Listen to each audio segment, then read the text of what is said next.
തട്ടിപ്പറിച്ചിട്ട് ഒന്നും അല്ല ആവരുത്. നമ്മുടെ ഉള്ളില് ഇതാണ് മറ്റുള്ള വ്യക്തിയെ പോലെ ആവാൻ ഒരിക്കലും ശ്രമിക്കരുത്. കമ്പാരിസൺ വരരുത്. ആരോ മൈക്ക് ഓൺ ചെയ്തിട്ടുണ്ട്. കമ്പാരിസൺ വരരുത്. അവരെന്താണോ ചെയ്യണത്, ഞാൻ നോക്കിയിട്ടുള്ള ഒരൊറ്റ കാര്യമുള്ളൂ. ജിസ്ര മാമിനെ ഞാൻ കുറേ കാര്യങ്ങൾ ലീഡർഷിപ്പിലേക്ക് അഡോപ്റ്റ് ചെയ്തിട്ടുണ്ട്. ഞാൻ ബിസിനസ്സിൽ വന്ന സമയത്ത് ഏറ്റവും കൂടുതൽ എന്നെ അട്രാക്ട് ചെയ്തിട്ടുള്ളത്, എനിക്കറിയാത്തൊരു വ്യക്തിയാണെങ്കിൽ പോലും ആദ്യമായിട്ട് ഞാൻ കയറി കണ്ട ക്ലാസ് എന്ന് പറയുന്നത് ജിസ്ര മാമിന്റെ ക്ലാസ് ആയിരുന്നു. അന്ന് ആ സെക്ഷൻ കേട്ട് കഴിഞ്ഞതോടെ ഇതുപോലെ ആവണം. ഒരു ലീഡർ എന്നുള്ള അല്ലെങ്കിൽ ബിസിനസ്സിൽ ഇങ്ങനെ ആവണം എന്നുള്ള ഒരു ചിന്ത അന്ന് എഴുതിയിട്ടു. പിന്നീട് നോക്കിക്കഴിഞ്ഞപ്പോ അറിവുകളുടെ ഒരു നിറകുടം തന്നെയാണ് നമ്മുടെ രമ്യ മാം. രമ്യ മാമിൽ നിന്ന് ഒരു കാര്യം ചോദിച്ചാൽ എത്ര കാര്യങ്ങൾ വ്യക്തമായിട്ട് പറഞ്ഞു തരാൻ പറ്റുക. ക്ഷമയോടെ കേട്ട് എഴുതി വെപ്പം. അവിടെയും എനിക്ക് ദൈവം വെളിച്ചം കാണിച്ച. നമ്മൾ ഇറങ്ങണം. ആ ഉറച്ച മനസ്സിൽ ചെയ്യണം എന്നുള്ളത് ഇറങ്ങിക്കഴിഞ്ഞാൽ ഇവിടെ വഴികൾ ഈസിയാണ്. ഇപ്പൊ ഞാൻ എത്രയോ പണക്കാരായിട്ടുള്ള വ്യക്തികളായിട്ടുള്ള കമ്മ്യൂണിക്കേഷൻ ഒക്കെ ഉണ്ട്. ഒരിക്കലും അവര് നേടിയിട്ടുള്ള വഴികളോ അവരെങ്ങനെയാണ് അതിലേക്ക് എത്തിയെന്ന് ഒരിക്കലും പറഞ്ഞു തന്നിട്ടില്ല. അത് എത്ര വലിയ സുഹൃത്തായിക്കോട്ടെ, അവരെ ബിസിനസിന്റെ ട്രിക്കോ അല്ലെങ്കിൽ ഇതിങ്ങനെയാണ് ഞാനത് മൾട്ടിപ്പിൾ ചെയ്തത്, ഞാൻ ഇങ്ങനെയാണ് കടന്നു വന്നത്, എങ്ങനെ സേവ് ചെയ്തൊന്നും ഒരാളും പറയില്ല.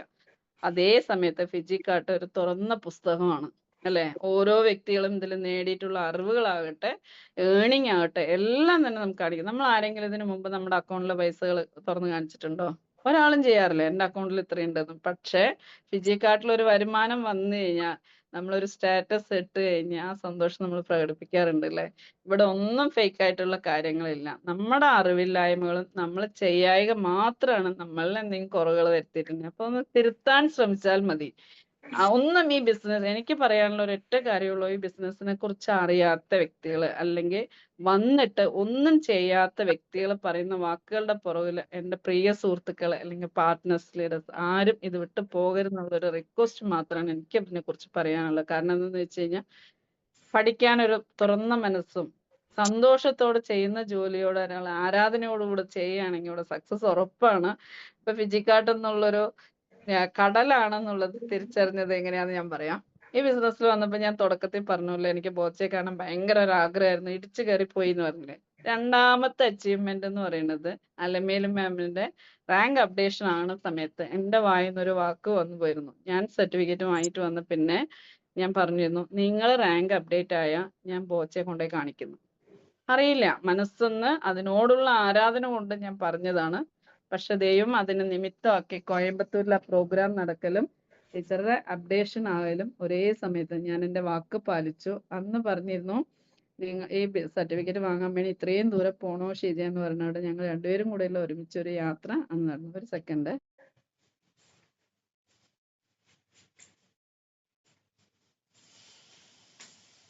അന്ന് ആ യാത്ര എൻജോയ് ചെയ്ത് പോയി. അന്ന് ബോച്ചയായിട്ട് ഫോട്ടോ എടുത്തത് മറക്കാൻ പറ്റില്ല ലൈഫിൽ. അങ്ങനെ ടീച്ചറെ മൊബൈലൊക്കെ വാങ്ങി അങ്ങനെ ബോച്ച തന്നെ ഫോട്ടോ എടുത്ത് കൊടുക്കുന്ന ഒരു സന്ദർഭമുണ്ട്. അന്ന് എൻ്റെ പാർട്ട്ണർക്ക് മനസ്സിലായി നമ്മുടെ മാനേജ്മെന്റ് എത്ര ലളിതമായിട്ടുള്ള പേഴ്സൺ ആണെന്നുള്ളത്. ഇനി ഞാൻ പറഞ്ഞു ഫലിപ്പിക്കണ്ട അല്ലേ. അങ്ങനെ അവരും അത് ഏറ്റവും കൂടുതൽ ഇഷ്ടത്തോടു കൂടെ ചെയ്യാൻ തുടങ്ങി. എനിക്ക് കട്ട സപ്പോർട്ടായി.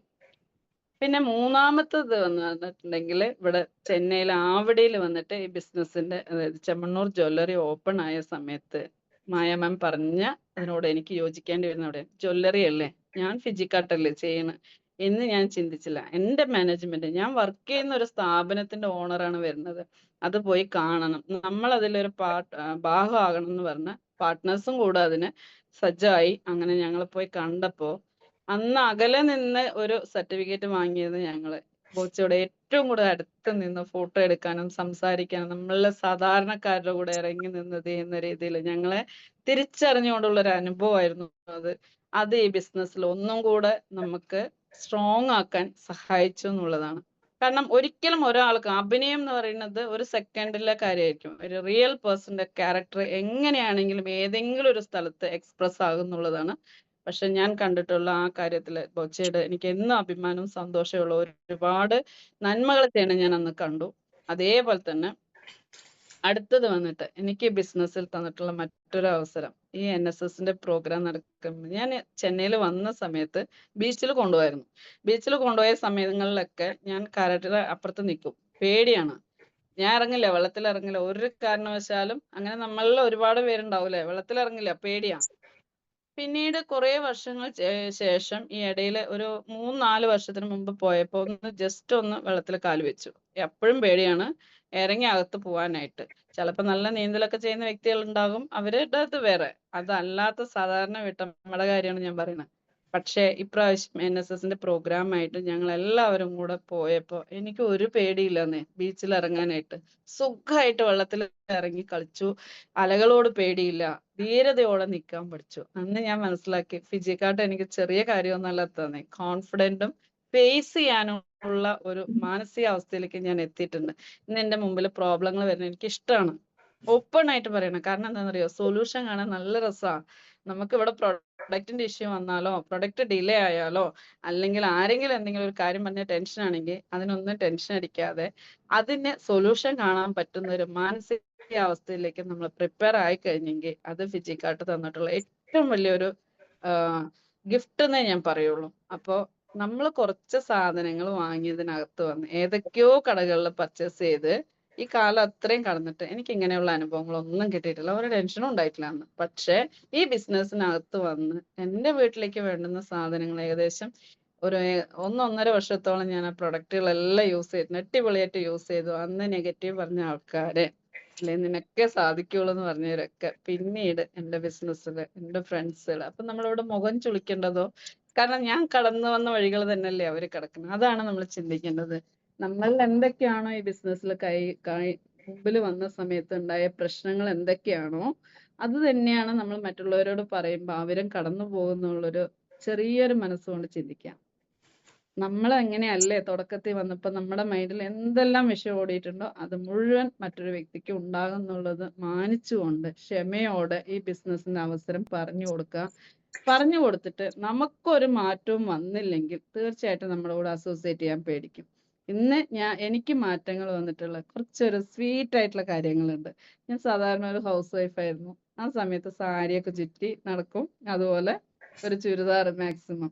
കാരണം ജീൻസും ടോപ്പൊക്കെ ഇടാൻ ഭയങ്കര ഇഷ്ടമാണ്. പക്ഷെ മക്കൾ ഇത്ര വലുതായില്ലേ, ഹസ്ബൻഡ് എന്ത് വിചാരിക്കും, അല്ലെങ്കിൽ നാട്ടുകാരെന്ത് വിചാരിക്കും എന്നുള്ള ചിന്തയൊക്കെ എൻ്റെ ഉള്ളിൽ പോയിട്ടുണ്ടെങ്കിൽ അതിനൊക്കെ മാറ്റിമറിക്കാൻ തന്ന ധൈര്യം എൻ്റെ ഇഷ്ടം. ഏത് വയസ്സിൽ ഞാൻ ഇത് ചെയ്യാം?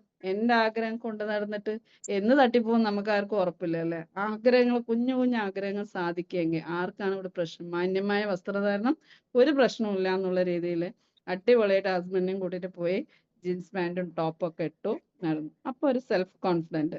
അതായത് ഇപ്പൊ ഞാൻ പറഞ്ഞല്ലോ ഏകദേശം 50ന്റെ അടുത്തേക്ക് എത്തിന്ന്. അത് അങ്ങനെ തിരിച്ച് ഒരു 20-25ലേക്ക് എത്തി മനസ്സ്.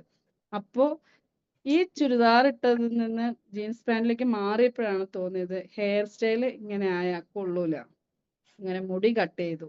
ധൈര്യം വന്നു. മറ്റത് നീട്ടി വളർത്ത ഒരു ശാലീനതയോടെയൊക്കെ നടക്കണം എന്നുള്ള ചിന്തയൊക്കെ മാറി ഒരു ബിസിനസ് വുമന്റെ ഇതിലേക്ക് മാറാൻ ആ ധൈര്യം സ്വയം ചിന്ത. ഒരാളോട് അഭിപ്രായം ചോദിച്ചിട്ടില്ല. വെട്ടിയിട്ട് വീട്ടിൽ വന്നിട്ട് ചോദിച്ചു ഹെയർ കട്ട് ചെയ്തു എങ്ങനെയുണ്ട് എന്ന് ചോദിച്ചപ്പോ കൊള്ളാം. ഇതിനെയല്ലേ ഞാൻ ഇത്ര ദിവസം പേടിച്ചിരുന്ന അവരെന്നെ പറയോ വെട്ടി അങ്ങനെ വിചാരിക്കുവോ എന്നുള്ളത്. വളർന്നു വരുന്ന സാധനേ ഉള്ളൂ അല്ലെ. അങ്ങനെ ചിന്തിക്കാൻ ഒരു മനസ്സ് വന്നത് ഫിജിക്കാട്ടിനാണ്. അപ്പൊ നമ്മൾക്ക് ചെയ്യുന്ന കാര്യങ്ങള് ഇഷ്ടപ്പെട്ട് ചെയ്യാനും മാറ്റം വേണം എന്ന് നമ്മൾ ആഗ്രഹിക്കും. ഇതൊക്കെ ചെയ്യാൻ പറ്റി കഴിഞ്ഞു കഴിഞ്ഞപ്പോ ഒരു കോൺഫിഡന്റ് വന്നു നമ്മളും സമൂഹത്തിൽ ജീവിക്കേണ്ടതെന്നുള്ളത്. അപ്പൊ ഫിജിക്കാട്ടിൽ പൈസ കിട്ടിയില്ല എന്ന് പറഞ്ഞ് ഞാൻ ഇവിടെ കരയോ? എനിക്ക് കിട്ടിയിട്ടുള്ള അനുഭവങ്ങൾ അങ്ങനെയൊന്നും അല്ല അല്ലെ. ഒരുപാട് കാര്യങ്ങൾ അതുപോലെ നല്ല ഫുഡ് വാങ്ങിച്ചു കൊടുക്കാൻ പറ്റിയിട്ടുണ്ട്. ചാരിറ്റിയുടെ ഭാഗമായിട്ട് 2-3 മാസം കൂടുന്ന സമയത്ത് ഈ ട്രസ്റ്റിലേക്ക് പോയിട്ട് ഒരു നേരത്തെ ഭക്ഷണം എനിക്ക് കിട്ടിയ പൈസയിൽ നിന്ന് ഞാൻ വാങ്ങിച്ചു കൊടുക്കാൻ എനിക്ക് പറ്റിയിട്ടുണ്ട്. സമൂഹത്തിൽ ഇറങ്ങി ചെന്ന് ഇത് ചെയ്യുന്ന സമയത്ത് അത് എപ്പം വീണ്ടും NSSന്റെ പ്രോഗ്രാമില് പാലിയാട്രിക് എന്ന് പറയും. അതായത് ബെഡിൽ ആയിട്ടുള്ള ആളുകൾക്കുള്ള ട്രീറ്റ്മെന്റ് ചെയ്യുന്ന ഒരു ഡോക്ടറുമായിട്ട് കമ്മ്യൂണിക്കേഷൻ കിട്ടിയിട്ടുണ്ട്. അവരുമായിട്ട് സംസാരിച്ച സമയത്ത് ഞാൻ എന്നെ പോലെ ഈ ബിസിനസ്സിൽ ഉണ്ട് എന്നുള്ള കാര്യവും പക്ഷെ എനിക്ക് അങ്ങനെ ഒരു കാര്യം ഇഷ്ടമാണെന്ന് പറഞ്ഞ ഒരു മലയാളി തന്നെയായിരുന്നു. അവിടെയും എനിക്ക് അവസരം വന്നിട്ടുണ്ട്. അതൊക്കെ തുറന്ന് സംസാരിക്കാനും അതിലേക്ക് കയറി പറ്റണം എന്നുള്ളതും നമ്മുടെ ചിന്ത അല്ലെ. അടിത്തട്ടിലുണ്ട് ഈ കാര്യം ചെയ്യണം എന്നുള്ളത്. പൈസ വേണം. ഏതൊരു കാര്യം ചെയ്യണമെങ്കിൽ കാശ് വേണം. അതാണ് മുടക്കായി നിന്നെങ്കിൽ അതിനുള്ള സൊല്യൂഷൻ ആണ് എൻ്റെ കയ്യില് സരസ്വതി മുഖാന്തരം കയ്യിൽ വന്നിരിക്കുന്നത് അല്ലേ. അപ്പൊ ഞാൻ അവിടെ കുറ്റം പറഞ്ഞ് നിൽക്കാതെ തന്ന അവസരം എൻ്റെ ജീവിതത്തിൽ എന്തൊക്കെയാണ് വേണ്ടതെന്നുള്ള തിരിച്ചറിവോടുകൂടെ ഓരോ ഭാഗത്തേക്കും ഞാൻ നീങ്ങാൻ തുടങ്ങി. തീർച്ചയായും ഇനി ഒരു അവസരത്തിൽ ഞാൻ ഇതുപോലെ വരുന്ന സമയത്ത് ആ അച്ചീവ്മെന്റും കൊണ്ട് തന്നെ ആയിരിക്കും വരിക. അതുപോലെ സ്വപ്നങ്ങൾ കാണാൻ പഠിപ്പിച്ച് എഴുതാൻ അറിയാതിരുന്ന അല്ലെങ്കിൽ എന്താണ് സ്വപ്നങ്ങൾ എന്ന് എഴുതാൻ മടിച്ചിരുന്ന വ്യക്തിക്ക് ഇന്ന് ഒരു കൂട്ടം സ്വപ്നങ്ങൾ കാണാൻ പഠിപ്പിച്ചതും അതിലേക്ക് എത്താൻ വേണ്ടിയിട്ടുള്ള യഥാർത്ഥ പ്രയത്നം തരാൻ മാനസികമായിട്ട് സജ്ജാക്കാൻ പറ്റിയതും അതുപോലെ നമ്മൾ ഒരുങ്ങിയാൽ നമുക്ക് ചെയ്യണം എന്നുള്ളൊരു തീരുമാനം നമ്മൾ ഉറച്ചു നിന്ന എന്തൊക്കെ വന്നിട്ടുണ്ടെങ്കിലും നമ്മൾ അവിടെ ഉറച്ചു നിൽക്കണം. നമ്മൾ പോകുന്ന വഴി ലക്ഷ്യം നമുക്ക് ഉറപ്പാണെങ്കിൽ മാർഗം പല വഴികളും ഇപ്പൊ നമ്മളൊരു യാത്ര ചെയ്യുന്ന സമയത്ത് പല ഒരു വണ്ടി സ്ട്രക്ക് ആകാം അല്ലെങ്കിൽ ഓപ്പോസിറ്റിൽ ഒരു ആക്സിഡന്റ് കാണാം അല്ലെങ്കിൽ പെട്രോൾ തീരാം പല കാരണങ്ങളുണ്ടാവും. പക്ഷെ നമ്മൾ പോകുന്ന സ്ഥലത്തേക്ക് നമ്മൾ പോയിരിക്കുമല്ലോ ഏത് വിധേനയും.